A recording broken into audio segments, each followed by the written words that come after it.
the Odd Bros back against each other, right? We have Echo in for Vile Rose, and we also have the Xin pickup for AD carry last time in the composition that TSM ran. So we have a few things to go over here before we get a champion select. With the way that composition turned out for TSM earlier today, I doubt that they'll run it so early without having time to go patch up the problems, because they definitely they do like that composition, but there were a lot of problems, especially in the early game, for that they need some time to actually work out. Absolutely.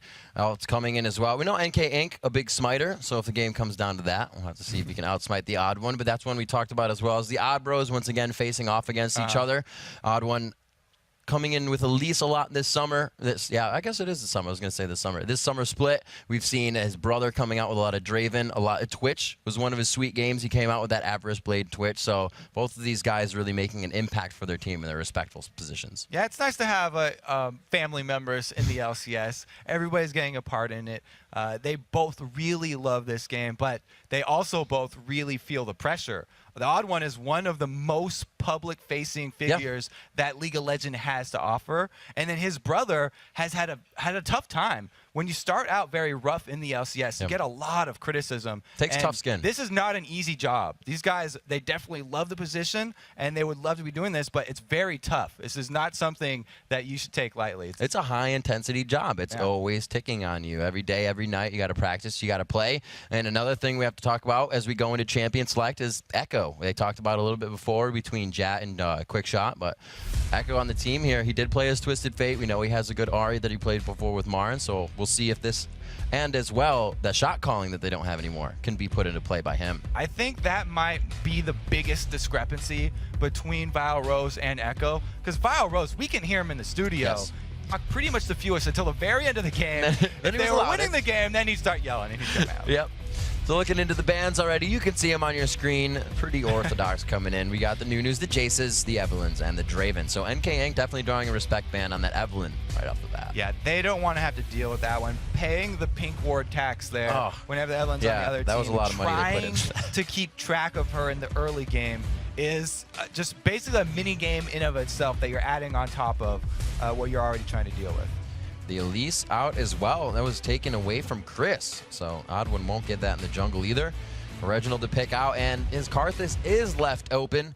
And it looks like he may be picking for himself. But we have seen Dyrus play it, so you can't say that just yet. Talk about comfort picks, though. I mean, Reginald, he is definitely known for his Karthus play.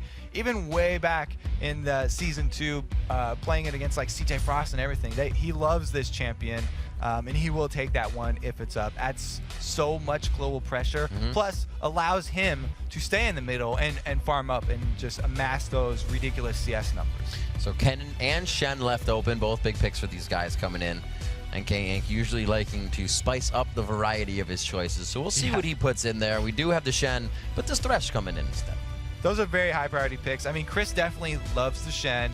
He's taken that in the 2v1 situations quite often because Chris is the type of solo laner that loves to turn his solo 1v2 situation into a gank and get a kill. He's a very, he's very bloodthirsty as far as those solo laners go. And Shen is great at doing that because he can taunt your AD carry under the turret, unless it's something like Caitlyn with the ridiculous range that she starts out with. So it's good adaptation here by TSM as well, seeing the Shen going with the longer range AD carry. Giving Wild Turtle his Penta Caitlyn.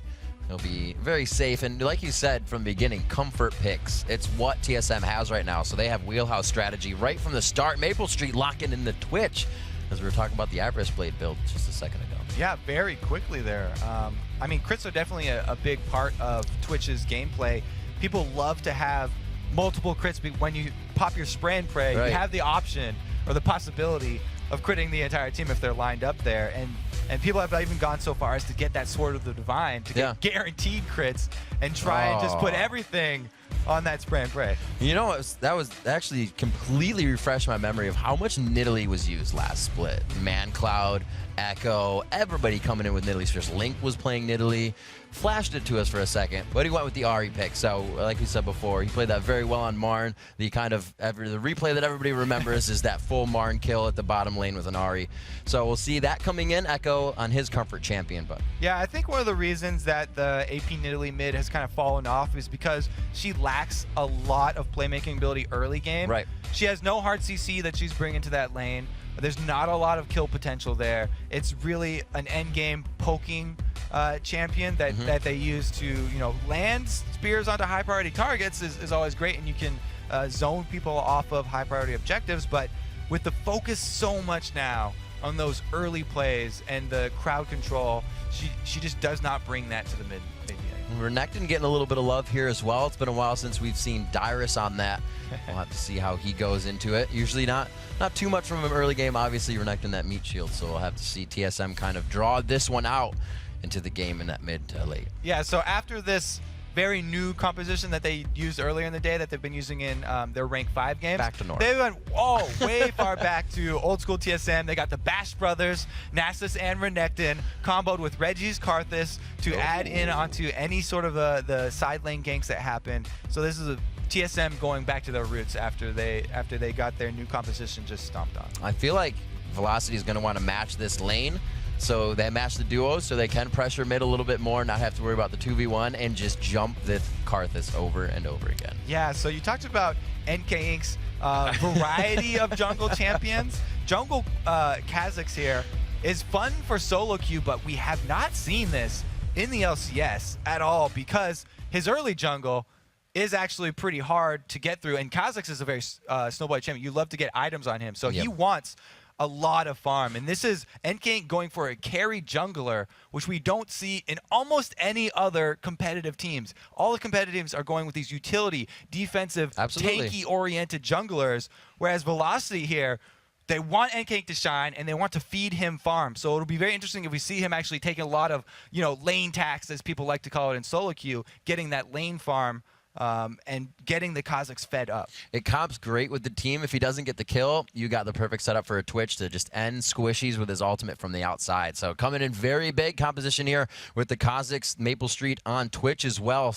We'll have to see if Velocity Esports, again, can kind of throw something new into the mix. Now up against Team Solo Mid. They got a lot of their comfort picks, as we said before. Myself, Rington the third, and Kobe about to bring you the 5th match of the day as we are onto the Rift. And actually, it does take some of that extra pressure off of Maple Street, because if he can even just get people low enough with spray and pray and get everybody worried about their health bars, NK Inc. will take advantage of that isolation damage on Kha'Zix and finish off people. That's what he's built to do, is jump around. So we'll have to see how he actually builds that Kha'Zix from the jungle, and if he goes the same route that most of the competitive junglers are using now, which is just building tanky on everything, or if he builds this Kha'Zix into a carry jungler and he can build it damage.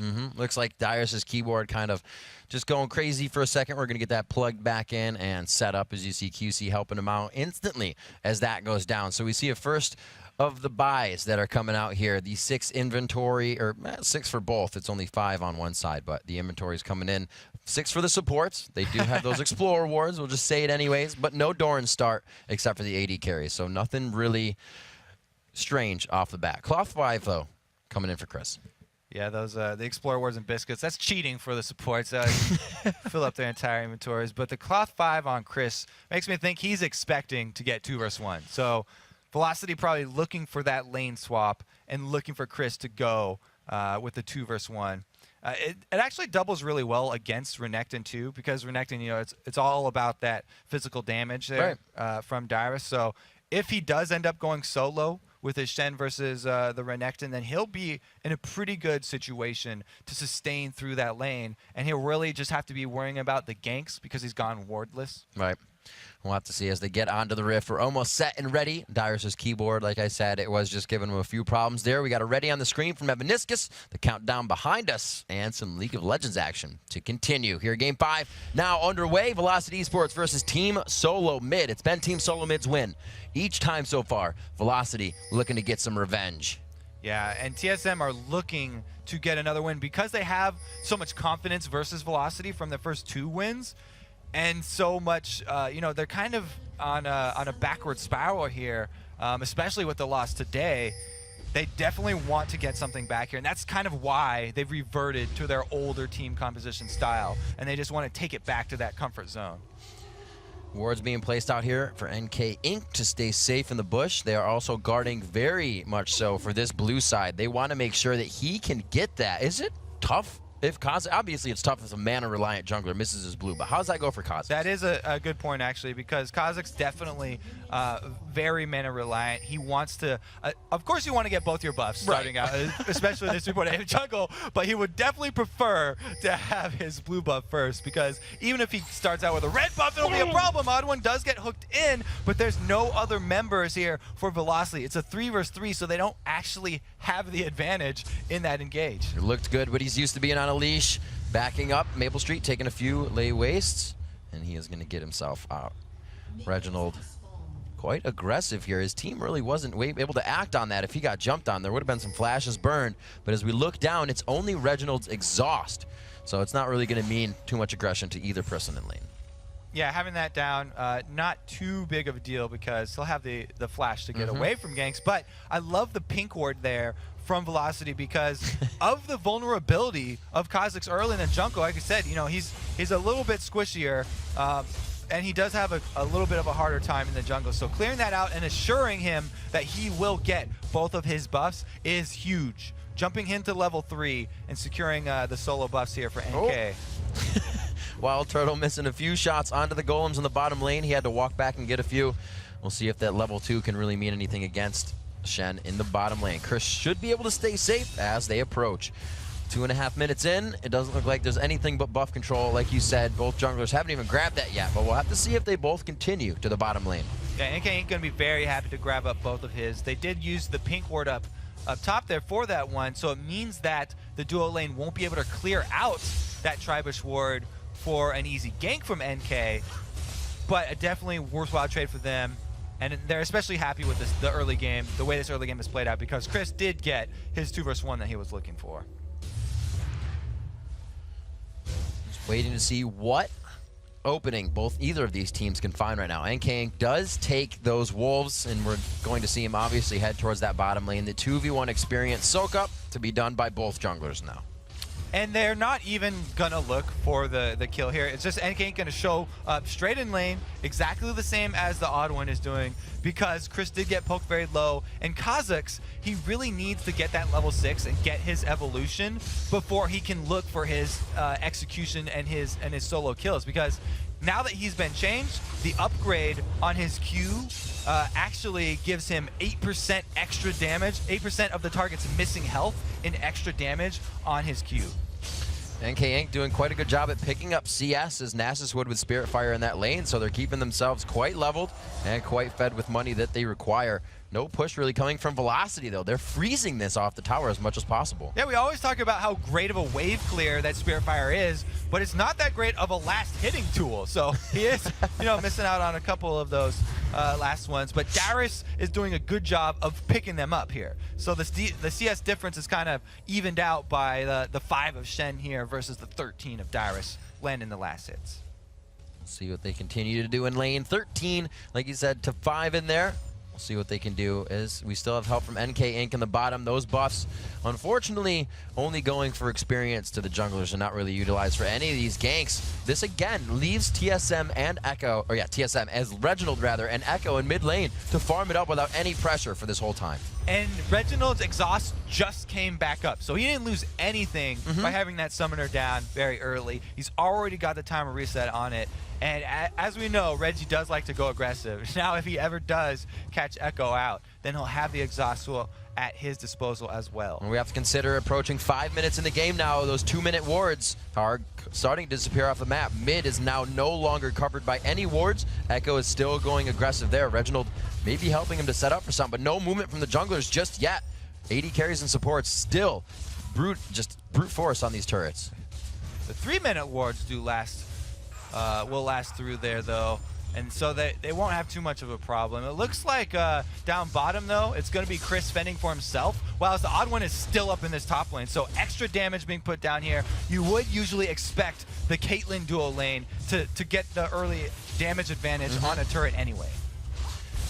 We'll see where they transfer to. It's going to be, again, NK Inc. heading down to the bottom lane. And just farm up, we'll see. But Reginald finally going back, getting more rewards, getting more sustain for lane. We'll see what his first item is as he comes back versus Echo. Bitting up the Chalice, just continuing. They know they're just going to fight in lane. He picks up magic resistance and the ability to keep going at it. Yeah, everybody really stuck in that laning phase right now. So it's not a surprise to see people you know, building for the lane phase right now. We haven't seen the increase in pace that we usually get for 2v1 switches because both this game and last game, junglers basically just being a second support and heading straight to the lanes after they get their two important jungle camps, which are the buffs. Well, we have to consider what chances Team Solo Mid's going to take here. The calls are coming from Reginald. The calls last game in the PICS from Reginald. So he's got to be sure his team comes through with momentum this game and confidence to win, because one after that is going to keep just pressuring them down and scratching away at them. Exactly. We saw in the interview that Chris's and Velocity's plan for this game was to pressure Reggie. But because both junglers had gone the defensive route and they're staying in lanes, there's no extra pressure on Reggie. It's only coming from his heads-up battle with Echo, who's a sub for the team and doesn't have that communication. There goes Turtle getting taunted. Some big aggression there, and King puts himself on the backside. Here comes the Requiem from middle. They got to remember when that window is open. First blood goes to Reggie. This is how TSM made so many plays back in the Season 2. Start off a gank in the side lane as soon as you do have Requiem available, and there it is again, underestimating the damage, and it looks like they're rewarded with not only the kill, but the first turret. And he had actually just hit level 7, a minion after that kill, so the team had known that was up for quite a while. And for stopping the Requiem chance, because he can use his Spirit Rush to get in position for that charm to stop it. One after the other, harass coming from the top lane as Velocity trying to grab a few more back into their favor. Echo taking a good late waste there from Reginald, hitting all the Skittles that he needs. 8 minutes into this one, he still has enough mana to just kind of hang out in lane, sustain with his Chalice, but he's got to be careful. No, NK Inc. For the early assassination damage and the extra 8% missing health for the executes, he's looking for resets just with his basic kit here. So he's going to be able to continually jump around the team fights if they do get the kills. A rotation coming in from Turtle and Xpecial here towards the mid lane. It seems like they are trying to catch Velocity off guard here and take out this mid turret, deny vision and map pressure. Yeah, so usually we see the ADN support switching up to the top lanes there, but now they've made their rotation over to the mid, and that paired with Nasus is a huge, huge amount of damage to be put on the middle turret. I would have said it was Karthus. Karthus as well. NK Inc. The turret goes down. Is Echo there close enough? It's going to be Chris coming in as well with Stand United. They try to pull this one out of the trickery box, but it looks like they may get put back in. Odd One goes down into that one as they throw it down. Wild Turtle's going to get hit up here, trying to kite with the red buff. Another shot. NK Inc. The burn might be there, but he throws down a potion. Nice orb of deception from Echo. Got the double buff on him. He will have a good amount of damage to come out of this fight still. Foxfire onto both sides. Neither of these two champions can kill Echo by themselves, which is why they are on the run. Echo to chase orb of deception, left over the wall, and it just misses. Xpecial, a straight line is the quickest way away from your opponent. Good job there by Xpecial, escaping and not adding another death there to TSM's count, because even though they got the turret, it was answered by Maple Street left up top alone. He will start to back, deciding not to push that lane. All of TSM trying to regroup out of the base right now. And it looks like Velocity does have some work to do. So TSM has this time that they've bought themselves. The lanes are pushed. They'll have to reset here. The ping finally going down. I was just going to say, somebody wants that dragon soon. Well, since there's no bottom turret here for Velocity, they actually need to take advantage of this window that they have where Reggie has shown himself in the top lane split pushing if they want to make that move. Right. Red buff going over to Turtle. Looks like they will start to organize towards that mid lane. It's going to be Reggie in the top. Requiem is up, so he can somewhat participate in the fight. It's also a lost fight. He's got damage on the top turret prepped for a later time, so looks like they're going to go for it. He would be able to add his damage in at least, and it looks like that's what TSM is banking on. It's actually TSM looking for this fight because Echo's still in base. So all Velocity are basically out of position right here, and they're trying to burst down this dragon. It's quite low. Maple Street on the outside, throws in the flash. They're going to have some expunge damage on this. It goes to NK Inc. He's able to get it. The Smite Wars go to him once again, and it looks like they may try to activate somewhat of a fight. A beautiful lantern out on the threshold. Flash Express. Dyrus taking quite a bit of damage, but the ultimate is on. The flash force from Chris as the taunt was just on the tail side. Maple Street should stay alive on the ace in the hole. Everybody backs out of this one. Great steal by NK Inc. Yeah, and trading 1-for-1 is amazing. This is exactly what Velocity needed. Look at the gold lead. They're back to almost even right here. You saw NK Inc. instantly go down, though, and that's because he's going with that carry build. He's not building tanky jungler here. He is looking to use that Kha'Zix assassination potential. We can see Velocity also putting a lot of respect towards those wards. Pink wards coming in for NK Inc. The Ruby Sightstone already in for Evaniscus, and more wards just in the inventory to make sure it's not a snowball that they have, but to keep this game going as is and possibly grab an advantage soon. They definitely do want to keep up that vision. Reggie, though, he did a great job shoving that top lane while he was left alone, even though TSM did into that Lich Bane. It's very interesting, the Ahri builds, the flexible Ahri builds that have come out because of the, wow, her focus on the auto attack. So it is going to be a 2 versus 2 when we'll see that auto attack damage in action here. They had a ping going down onto NK Inc. I think they saw him in the tri-bush, or just saying Ahri is around this position. So they know it's at least, like you said, that 2v2 in the top, but they're spreading it thin everywhere here. They're trying to just do 2v2 power, or friends with benefits. Take turrets, hold hands, do everything we can.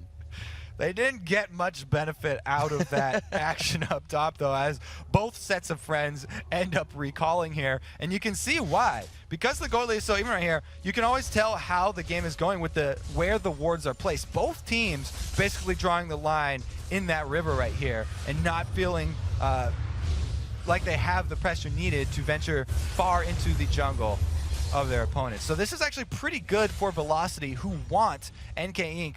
To have the time to ramp up on his Kha'Zix and turn his tier into the Muramana, where he actually starts getting some damage benefits from it. So in the game of focusing Reginald, obviously they haven't really had the chance to due to the way the lanes were matched up. Does that come at another point? Because now that Requiem's up, he's got Death Defile as his passive. It's almost unfocusable. Yeah, they've kind of missed their window where they talked about wanting to put a lot of early pressure onto Reginald and force TSM into some bad calls.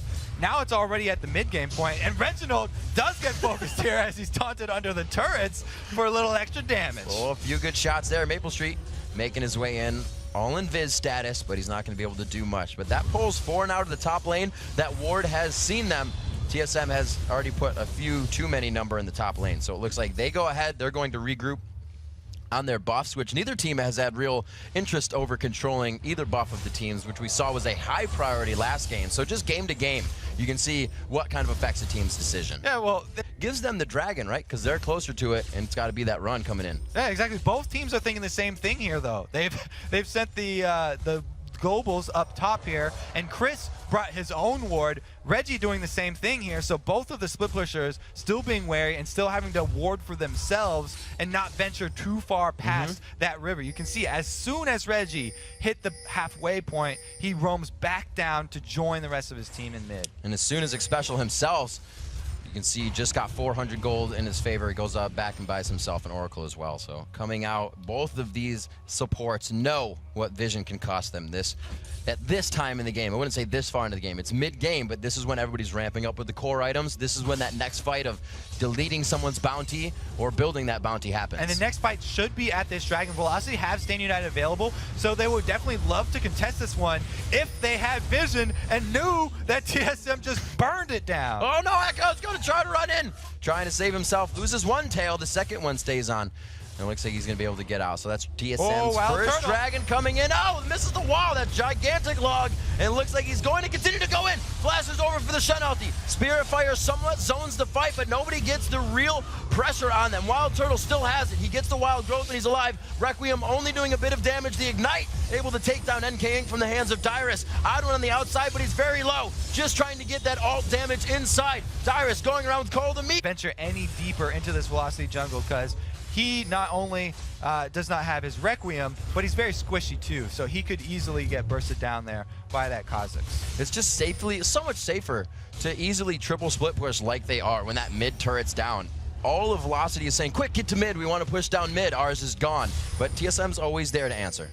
Yeah, it's a little bit of a hesitation here too from Velocity. They're not collapsing immediately on the mid turret, and TSM do get to force the reaction here, because there's no standing item from Shen. He has to come down whenever they're faced with the possibility of that team fight. Right, it's when TSM realizes that, hey, we have them in the 4v, and now the 3v as, again, stretched thin. Velocity tries to clear the lanes at least past River. That's kind of been a tough thing for them, but TSM is doing a great job. It's not Velocity's fault. And Velocity, they're taking every opportunity to grab a few extra minions on that NK Inc. because they desperately want him to become a threat. And coming out of the jungle, he's going to have a little bit lower money than usual, but we've seen them feed a lot of this lane farm to him as well. Oh, yeah. You can see the difference here between him and the odd one on Nasus. Yeah, 126 to 78 in that farm, Kobe, you're just talking about. Almost the items that they need. Chris looks like he could be baiting this one out as you see his team start to roam towards that top lane. The Aegis almost coming out for Odd One, but that's already built onto Chris. And once that Bulwark is up, they only have the AP coming in really of Reginald and then Odd One once he can walk himself into the fight. And there's a lot of kiting that these guys can do. Yeah, it's interesting differential in items there that's been brought about by basically the reversal of roles, where top laner for Velocity is building the team-oriented defensive items because they want their damage potential to come from their jungler, which is NK Inc. Meanwhile, Odd One just finishing up his Aegis of the Legion. So they are able to answer. Both teams are going to be wrapped in that protective aura. Recurve bow coming into the hands of Maple Street as he locks down a Bloodthirster first. We got an Infinity Edge on the other side, and there you go. Coming in with that Divine build. It picks it up just after we talked about that Recurve. It's interesting how the game has sort of stalled out a little bit because each team are looking for that free farm. Reginald always looking to carry on that Karthus, and he is taking that solo lane free farm there for TSM. While Velocity, on the other hand, need NK Inc. to be the assassination resetting champion that Kha'Zix is, so that he can take out those threats early in the game. That Bulwark is finally finished, but we have to consider Velocity has not seen what kind of power Reginald can bring to the fight in at least 5-6 minutes. He's got that Archangel stacking up. The Rod is now stacked up. That's going to soon be a Seraph's. He is quite close to it as we look at it. Actually, he's not quite close to it. I'm a liar. He's 330 of 750. But still, that power he's bringing in hasn't been seen by Velocity, so we'll have to see how they react instantly to this next fight of Area of Effect. You're getting split up. And I do like that, adaptation by Reggie, because he realized that this is a farming game here. We're stalling out a little bit and just looking for those high-impact team fights. He's built accordingly with both of his items as the ramping up items that take time to power up. And he is just fine with stalling this one out because he's only going to get stronger as the time goes on. And he gets more free lane farm up against this Shen. And Kobe, you're even more right about Kha'Zix wanting to be that aggressor. The red pot, 22 minutes in, spending 350 gold on the chance of a next fight going well for these guys. Well, they're basically at the point where Velocity are looking for the crucial team fight that will turn the game for them, because not only do they have the 2 items completed for Kha'Zix here with the Last Whisper and Merman, but the Twitch has finished his Sword of the Divine. So he is looking for those 3 guaranteed crits on as many members of TSM as possible, and then that opening up the opportunity for NK Inc. to go in and execute off and get his resets. And that NK Inc. Muramana is going to be finished a lot sooner than the Seraph's Embrace. It's only 150 off right now, and after that, still near 150 off, but it's close. TSM grabbing the Dragon as Velocity on the backside. Velocity just too late once again because of the lack of vision they've been able to keep away from my turret. No respect given by TSM as they just take it down and head out with the gold. 38,000 to 33,000. We finally get a little bit of a discrepancy in the gold there. Team Solo Mid has a great fight, pushes down mid to an open inhibitor. And what TSM needs to do after that play is leave a ward by Baron so that the desperate Baron from Velocity is not an option. They have this one that sort of sees a few people of Velocity heading towards Baron, so they've got an idea right now, and they need to go over and contest this. Kobe, you may want to fax them what you just said. They are going to check it, but they don't have the ward there. But it looks like Velocity even knows this one. They are not going to be caught out, and they say this was risky, and we have to be very careful. They did not want to actually have a fight at that Baron. They were banking on TSM having at least 2 or 3 members recalled at this point. But they did a good back to and force another fight when Reginald's Requiem's back up. And you can see TSM's calls, what they consider. Reginald saying, we have a few, let's make sure this is cleared first. You go back, I'll soak up the wave, and then we'll all go back. Everybody on TSM was just backing, and they're considering, we don't even want to lose that mid turret right now. Exactly. We just had TSM win a giant team fight and get a really strong objective, but we don't see them going aggressive right now because they're timing their aggression with the long cooldown of that Requiem. So they want the next team fight at that exposed inhibitor, but they want to be at their full team fighting potential, which relies so much on that extra Karthus damage. And it looks like it's going to be at great capacity as well. We're going to see especially with all the summoners up to maybe the Ignite being up of Evaniscus there. So we'll see the fight in their favor for defensive and continuous fighting in the favor of Team Solo Mid. Right now, NK Inc. still with that red pot in his inventory, building up to the Sunfire Cave after the bulwark was Chris. So you can see how he prioritized that team defense over the split push they're trying to get out of these global lanes. If you're at Velocity right now, too, you are looking to snag someone out of position because your Stand United is available, and if they do get, you need 2 damage dealers on the same target, then a reset for NK Inc. would mean a completely different team fight from the last one. If he can actually hop back out after getting the kill, then Velocity have the time to reset and get, oh, there we go, the Charm onto Dyrus. Dyrus getting out of that there. You lose all the unpredictability in the lanes, and you don't have that extra factor that allows you to pressure a single person because you can see the other person and he's far away from Reginald. So Reginald didn't have anything to worry about. Back to the basics, literally, for these. They want to get the dragons and not let NK Inc. steal them. They figured out how to do that too. So it was adapting to basic wheelhouse strats that TSM did all Season 2, and they did a little bit there. That was a much more calmly executed game. Yeah, absolutely. Just relying on the small advantages and waiting for the cooldowns. Drew it out a little bit, but that is how you end a game of League of Legends by the textbook. And coming out for the play, Maple Street and those guys, they had the right idea coming in for all the plays. I think a little bit, again, in the 2v1s, there was just too much farming for one of the junglers or not enough pressure in one of those jungle lanes, and it kind of hurt NK Inc. in the end that he wasn't able to charge up his Merman as much as he wanted to, or charge up his Mana Rune at the time as much as he wanted to, and get into the fight as the assassin, which unfortunately didn't work. Yeah, that's one of the reasons why people in this current state of League of Legends aren't running as many carry junglers because it takes them a lot longer to get farmed up, and you have to feed them the side lane farms. And trying to do what they can. Velocity always bringing out different things, and we love to see it.